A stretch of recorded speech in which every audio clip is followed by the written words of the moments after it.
দেখো কত সুন্দর হালুয়া বানিয়েছি। আসসালামু আলাইকুম।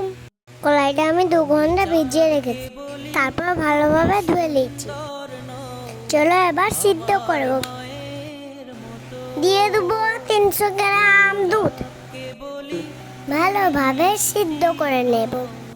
খুব সুন্দরভাবে সিদ্ধ হয়ে গেছে। এবার মিক্সারে পেঁচে নেব। কম কম করে মিক্সারে নিয়ে নিচ্ছি।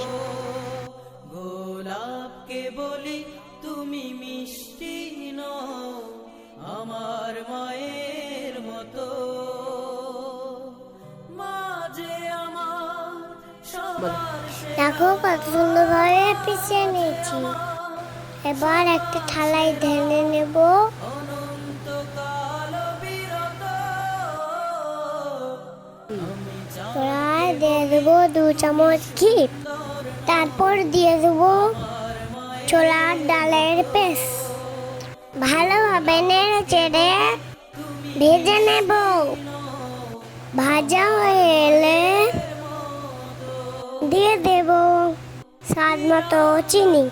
শুনি সবচেয়ে দামি আবারও ভালোভাবে নেড়ে চেড়ে চিনিটা গলে পর দিয়ে দেবো পিস্তা বাদাম।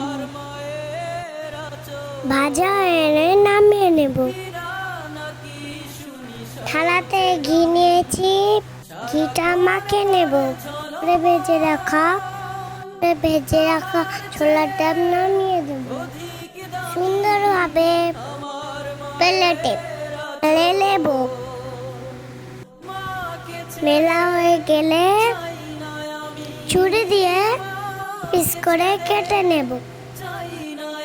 কাটা হয়ে গেলে দেখতে বরফির মতন লাগবে।